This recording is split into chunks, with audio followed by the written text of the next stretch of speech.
Ni sehemu ya 4 baada ya kusikiliza sehemu ya 3, na hii ikiwa ni sehemu ya 4 na ya mwisho kabisa inayokwenda kwa jina la kazi ya mortuary. Msimuliaji wa kupendwa kabisa nikiwa ni mimi hapa ninayekuingizia sauti ya mamlaka niliyojaliwa na Mwenyezi Mungu, nisiyoweza kuteteleshwa na kiumbe chochote isipokuwa Mwenyezi Mungu. Kwa hilo namshukuru sana Mwenyezi Mungu kwa kunijalia uwezo huo. Lakini pia ewe msikilizaji wa Ulimbo wa Simulizi, kabla hatujaendelea pale tulipoishia, na kuomba tafadhali, hii ni sehemu ya mwisho ya kazi ya mortuary, na baada ya kazi ya mortuary tutakuwa na kisa kingine kipya ambacho tayari kimeshatufikia studio, kilichomkuta kijana mmoja ambaye ni dereva bajaji. Na hii nitakuadvertizea kidogo tu, au ninakuambia kwamba kaa tayari.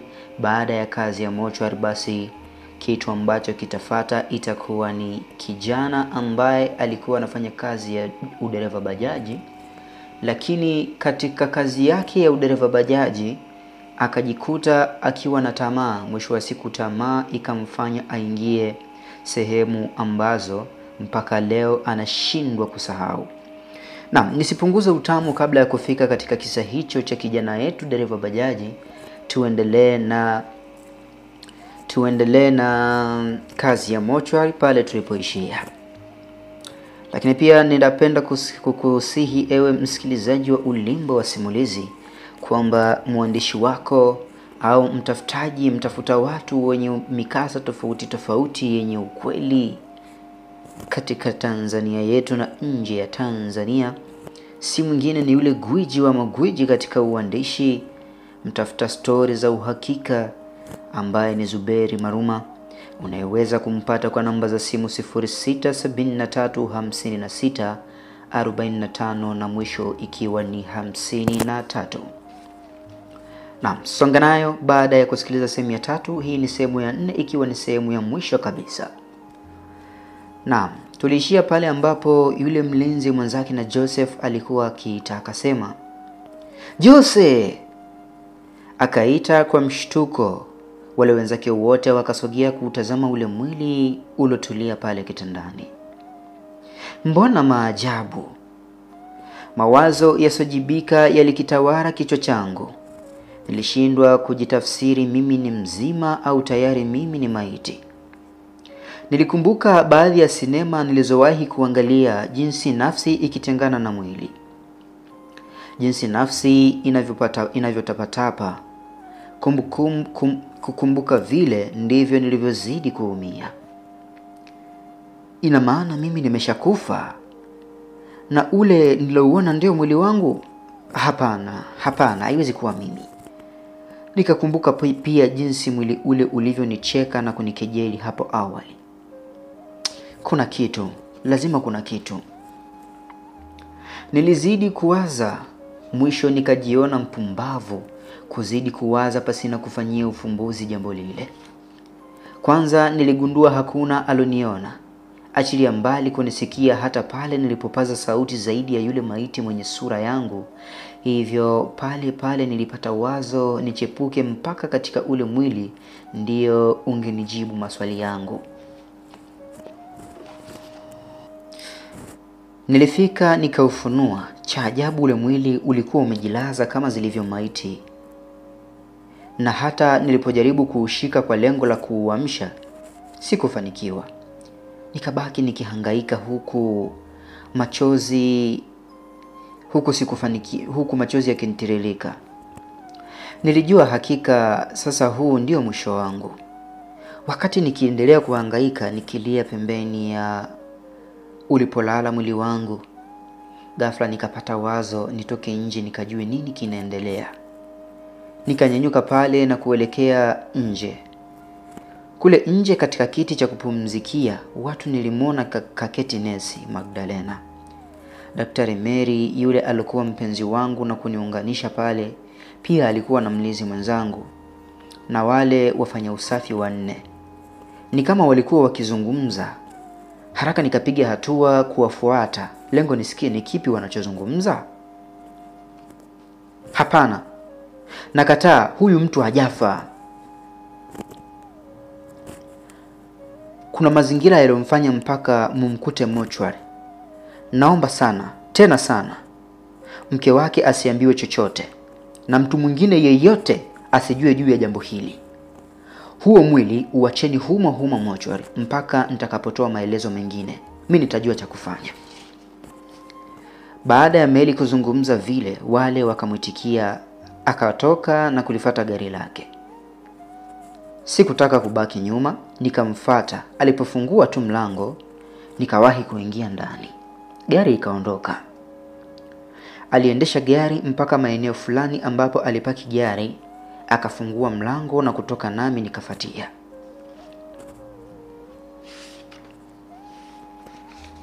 Karibuni sana. Nakumbuka ndivyo yule mganga alivyotukaribisha. Alionyesha wazi kuniona. Nikaketi pembeni ya mwenzangu. Najua kilichowaleta. Mganga yule alizidi kueleza, japo Mary alishangaa mganga kuongea kama vile aliwakaribisha watu wawili. Akageuka nyuma kuangalia labda kuna aloingia. Mganga akaachia kicheko na kuendelea.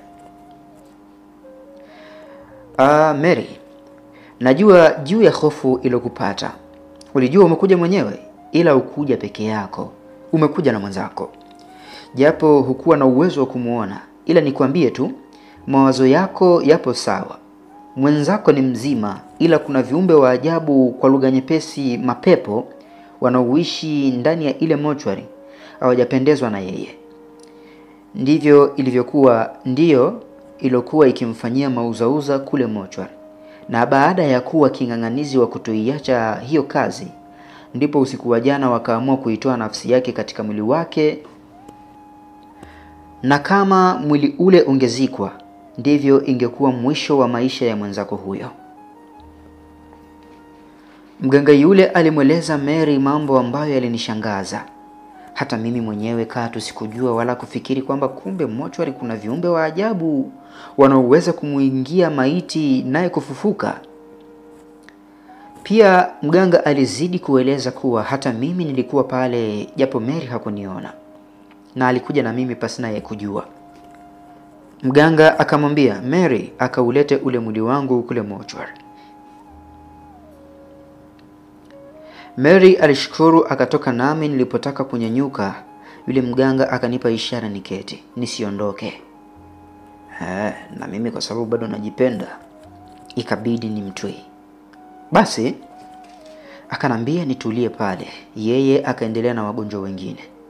Mimi nilikaa pembeni yake tuli. Punde Mary alirejea na wasaidizi wa mganga, na mganga mwenyewe wakatoka punde, wakarejea wakiwa wameubeba mwili wangu, wakaulaza chini. Mganga akanipa ishara niketi kitako, ninyooshe miguu mbele. Wengine wote hawakuniona zaidi ya mganga. Akawa akiimba huku akinimwagia dawa iliyokuwa katika mfumo wa unga fulani hivi. Alikuwa anaimba hivi: Dede ae, dede ae, we dede samboira. Dede ae, we Joseph we Masailo Joseph we Josi samboira la. Dede ae, dede ae, we dede we Masailo dede we dede samboira la.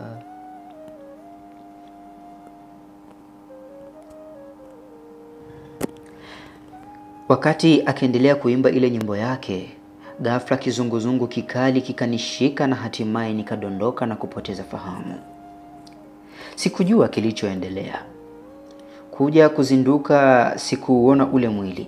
Nilikuwa mzito, na wote walokoti pale waliweza kuniona na wote walifurahi mimi kufumbua macho.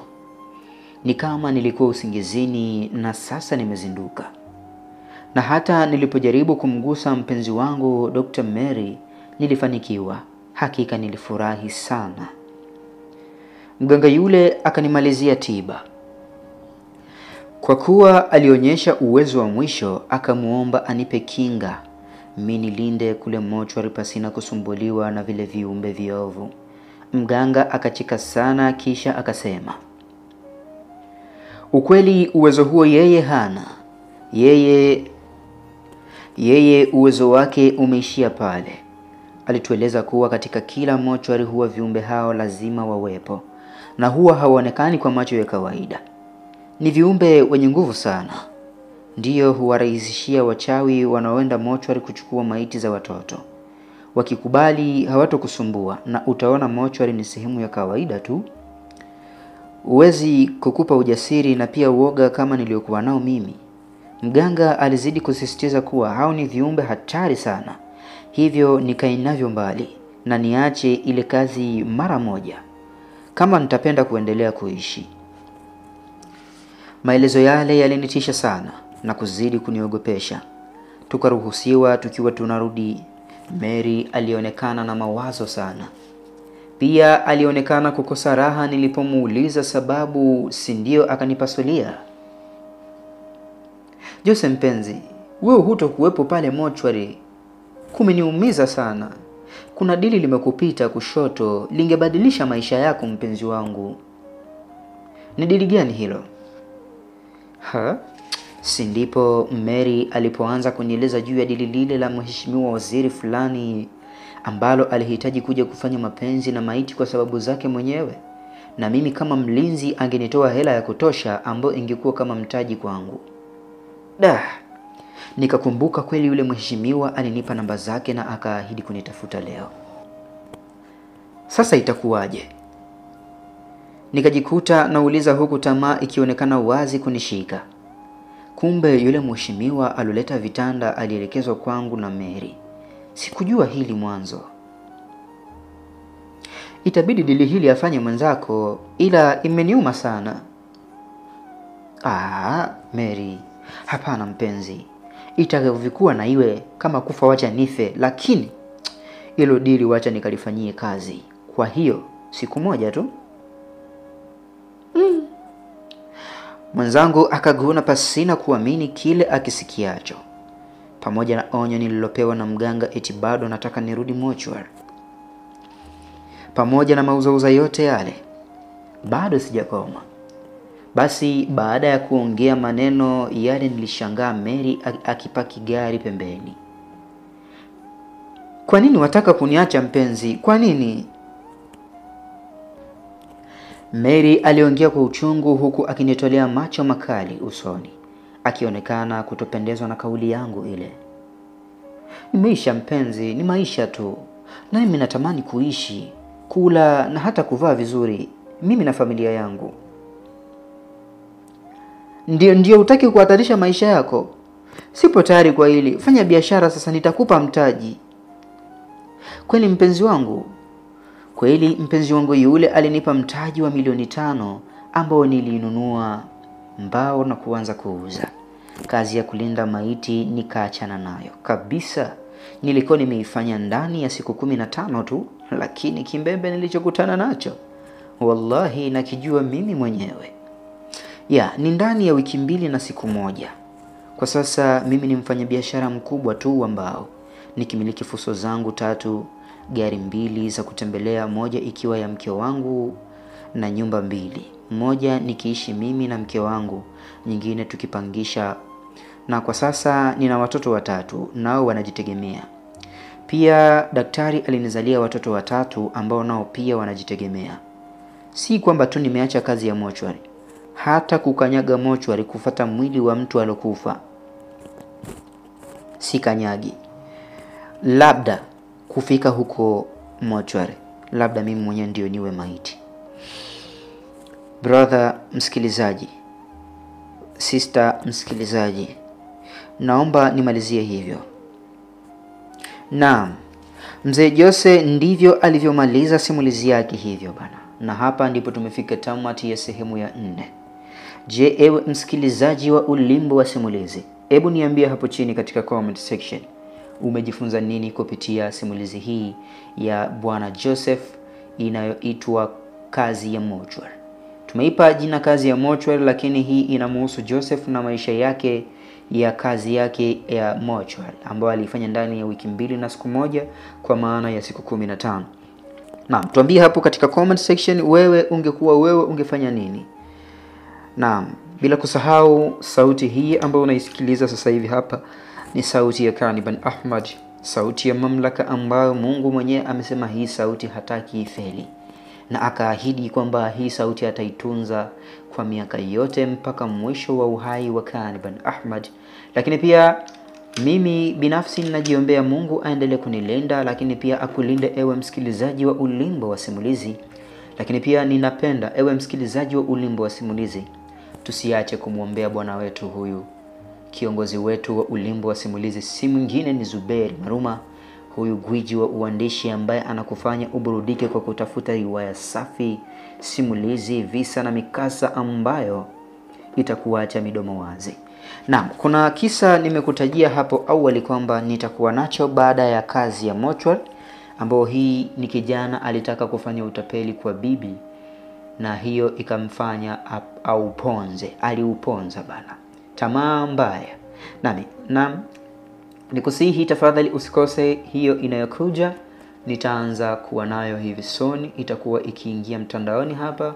Lengo ni wewe shabiki wa Ulimbo wa Simulizi uweze kuendelea kuburudika na kuenjoy uwepo wetu katika Earth surface hii. Asante na chao.